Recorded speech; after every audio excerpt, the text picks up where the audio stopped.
Gila sih, bulan ini gue tuh merasa kayak burnout banget. Karena barusan gue pindah tempat tinggal kan, jadi gue kayak harus adaptasi lagi, create rutin lagi, bikin schedule lagi, beres-beres pindahan, tapi gue tetap harus rutin bikin konten. Pokoknya everything is new, dan gue bener-bener nge-push myself to the limit. Jadi mau bad mood, mau cuaca mendung, pokoknya gue harus tetap kreatif. But I'm glad guys, karena akhirnya gue tetap bisa ngelewatin semua tantangan itu. Anyway guys, welcome back to my channel ya. Kenalin, nama gue Rebecca. Sebagai content creator yang masih working daily job kayak gue tuh dituntut harus tetap stay kreatif no matter what. Karena dulu ya sebelum gue aktif ngonten, kerjaan gue tuh yang udah autopilot, yang tanpa mikir tuh udah jalan sendiri, ngerti kan? Jadi gini, kalau aktivitas lu emang udah autopilot, lu bakalan lebih susah untuk berpikir kreatif. Karena otak lu udah nggak perlu mikir lagi, semuanya tuh udah terprogram di subconscious mind. Jadi tiap pagi nih pas lu gosok gigi, lu sarapan, berangkat kantor, kerja, pulang, lewatin jalan yang sama, lu nggak perlu mikir, itu udah kayak jalan otomatis gitu loh, autopilot. Aktivitasnya udah berulang-ulang terus, dan dulu gue juga kayak gitu. Makanya pada waktu itu ya, otak gue tuh susah banget buat mikirin ide. Kayak, apa ya? Kok nggak ada ide sama sekali. Tapi sekarang gue udah lebih aware sih kalau gue tuh emang harus bikin effort untuk stay kreatif. Kalau nggak ya mana mungkin gue bisa sharing ke kalian kayak sekarang, ya kan?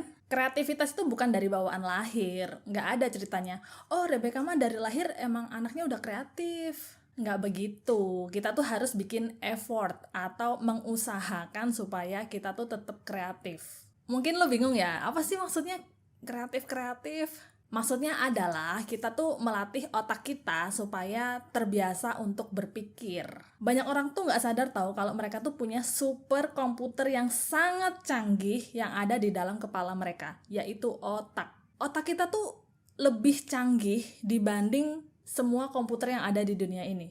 Tercanggih lah. Tapi sayangnya, nggak banyak orang tuh sadar akan hal itu. Makanya kita tuh harus melindungi otak kita dari hal-hal yang coba mengambil perhatian kita, yang coba memanipulasi cara kita berpikir, dan banyak hal negatif lainnya lah. Pokoknya tuh kita harus protect otak kita at all cost. Untuk lu stay kreatif, lu harus jaga originalitas otak lu dari pengaruh hal eksternal. Let's say virus.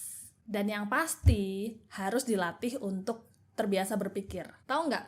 Kreativitas itu kayak otot tahu. Lu harus kasih nutrisi dengan rajin membaca, dan lu latih dengan menulis atau berpikir.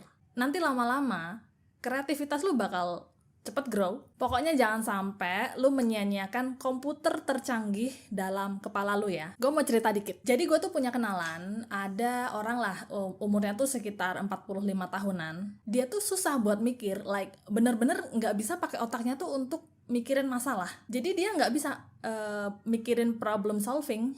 Awalnya gue nggak percaya, lebih tepatnya gue menolak untuk percaya. Karena logikanya mana mungkin sih orang nggak bisa mikirin masalah. But it's true, karena ada penyebabnya, tahu nggak? Ternyata udah sejak lama, mungkin sejak muda lah ya, dia tuh jarang banget menggunakan otaknya untuk berpikir berat. Jadi tuh kayak kalau misalkan lagi ada problem, bukannya dia mikirin, tapi tuh dia selalu menghindar gitu loh. Nggak mau mikirin sama sekali, nggak mau mikirin masalah. Jadi emang orangnya tuh suka menjalani kehidupan yang mengalir-mengalir aja, nggak mau namanya nyari solusi atas masalah yang dihadapi. Nggak mau mikirin gimana solusinya gitu loh. Alhasil hidupnya ya stuck, karena nggak ada inovasi, nggak ada kreativitas. Makanya guys, jangan sampai otak lu tuh berhenti berpikir karena lu menjalani kehidupan sehari-hari lu tuh udah autopilot. Lu harus secara sengaja emang melatih otak lu tuh untuk terus berpikir. So, ini adalah beberapa cara yang gue lakuin untuk nge-sharp otak gue supaya terus kreatif and keep coming up with new idea. Ini tipsnya tuh sebagian gue ambil dari buku The Art of Creative Thinking. Terus gue gabungin sama my personal experience. So, here we go. Pertama adalah observasi. Orang yang kreatif itu suka menotis hal-hal yang orang lain gak perhatikan. Contohnya ya, pas lagi asik main sama anaknya di taman, Walt Disney tuh notice, kenapa kok di taman ini gak ada hiburan ya untuk para orang tua anaknya nunggu. Makanya dari situ si Walt Disney tuh punya ide untuk bikin Disneyland. Jadi daripada lu nunduk terus ngeliatin story orang di sosmed, coba deh pas di luar lu tuh sekali-kali observasi dan notice hal-hal yang ada di sekitar lu. Siapa tahu dapat ide kan? Number 2, make a mark. Banyak orang tuh desperate nyari ide tapi nggak dapat. Bingung lah mau nulis apa, mau bikin konten apa. Nggak ada ide sama sekali. Otaknya tuh tiba-tiba ngeblank. Padahal gampang tau nyari ide konten tuh, lu tinggal tulis satu kata aja. Jadi gue tuh kalau misalkan lagi nggak ada ide gitu ya, mau bikin konten apa, gue biasanya make mark, kayak cuma nulis satu kata doang di buku. Jadi gue nulis satu kata, terus gue nulis satu kata lagi, and soon it will become a story. Jadi lu bikin tanda aja, tulis satu kata, dan nantinya lu bakal bisa ngembangin banyak ide dari satu kata kunci ini doang. Nomor 3, get inspired. Ini yang gue lakuin literally tiap hari. Jadi biasanya gue tuh dengerin YouTube atau podcast pagi-pagi sambil kayak beres-beres atau masak atau sambil jalan pagi gitu. Biasanya gue dengerin speech atau edukasi lah.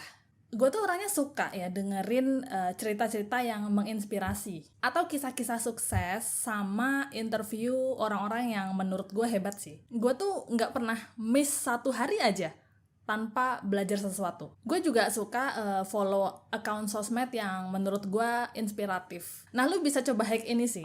Jadi gue kan suka jalan pagi. Biasanya tuh kalau pas jalan pagi gue dengerin musik, itu cuma dengerin kayak musik doang biar semangat.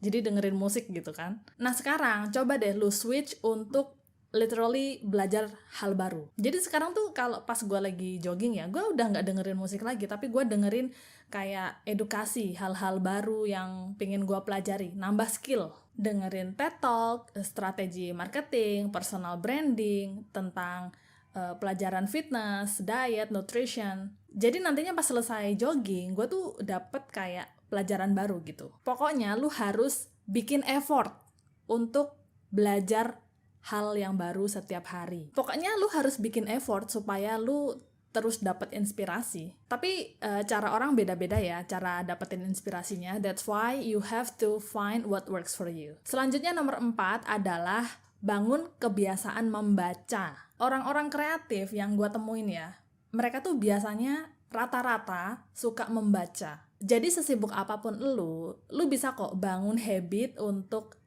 membiasakan diri membaca buku at least 15 menit aja tiap hari. Gue tuh suka baca buku guys, cuma jangan expect gue bisa baca buku yang sampai berjam-jam gitu, no.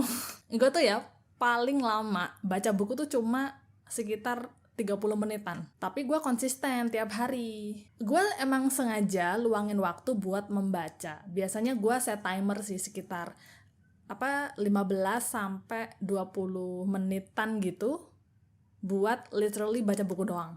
Tujuannya ya biar nggak ada distraction. Dan sekarang kan lebih enak ya, buku itu formnya ada banyak, nggak cuma buku cetak doang. Lu bisa baca e-book di gadget, atau lu bisa dengerin audiobook pas lagi di jalan, atau ya lu baca buku biasa gitu, buku cetak.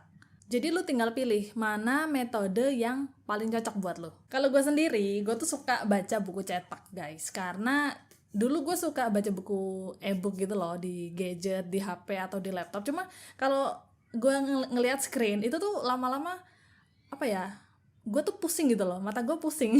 Terus banyak distraction juga kan, banyak notifikasi sosmed, email atau chat, jadi gue kayak nggak bisa fokus. Makanya gue prefer sampai sekarang baca buku yang cetak gitu. Tips dari gue ya untuk bangun kebiasaan membaca, yang pertama adalah taruh buku lu di tempat terbuka yang lu bisa lihat.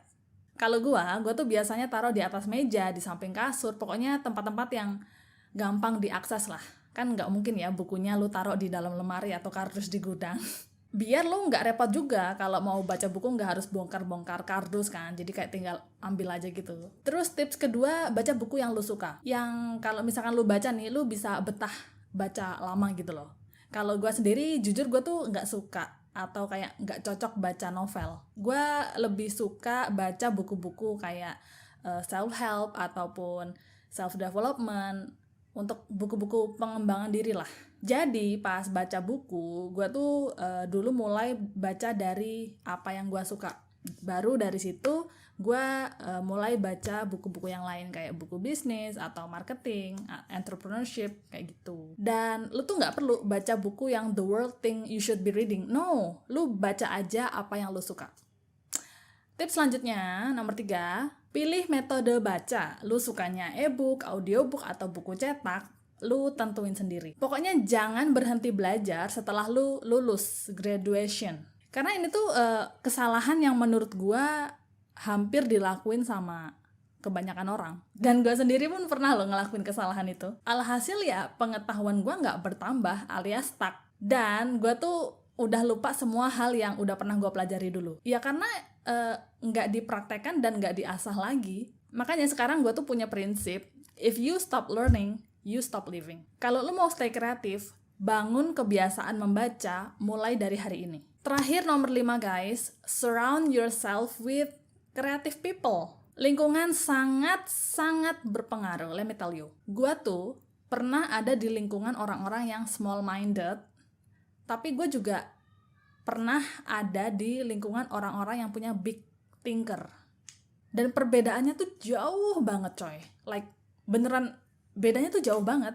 Jadi pas gue ada di lingkungan orang yang small-minded, ngobrolinnya tuh cuma tentang hal-hal yang realistis aja, ngomongin tentang kerjaan, rumah tangga, lingkungan, sama suka komplain plus gosipin artis. Jadi ya gue kebawa gitu, gue ngobrolin topik yang sama orang-orang itu. Ngomongin kesulitan hidup sih biasanya dan ujung-ujungnya ngeluh.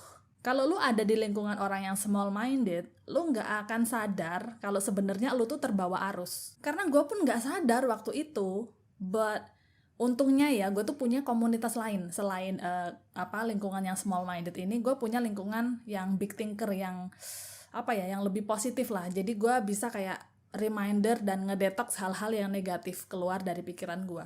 Jadi biar balance gitu, pikiran gue bisa lebih jernih lagi. Nah pas gue lagi di lingkungan orang-orang yang big thinker, tau nggak yang dibahas tuh cuma idea terus. Ngomonginnya soal inovasi sama rencana-rencana ke depan. Mereka jarang banget gosipin artis sama jarang banget ngeluh. Jadi gue lebih terinspirasi, gue ikut-ikutan ngomongin ide bisnis, ngomongin ide konten, rencana, inovasi, ngomongin soal investasi, liburan, sama ide-ide lainnya lah. Terus juga sering berbagi tips dan discussionnya itu menurut gue lebih berbobot sih. Makanya gue bilang perbedaannya tuh jauh banget.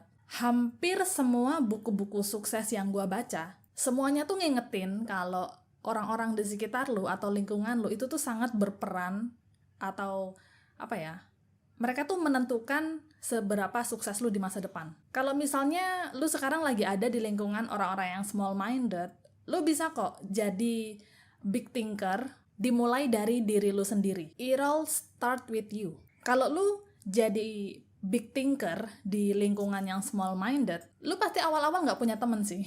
Karena orang-orang bingung mau ngobrolin apa sama lu. But it's fine. Justru lu malah bikin room untuk orang-orang big thinker lain buat datang ke kehidupan lu. So, kalau lu mau stay kreatif, lu harus perhatiin lingkungan sama orang-orang yang lu sering ajak ngobrol tiap hari. Be selective. Alright guys, itu tadi 5 tips gimana caranya gue tetap stay kreatif and coming up with new ideas every day. I hope this video can be useful for you guys. Jangan lupa like, subscribe, dan follow Instagram gue. I'll see you in the next video.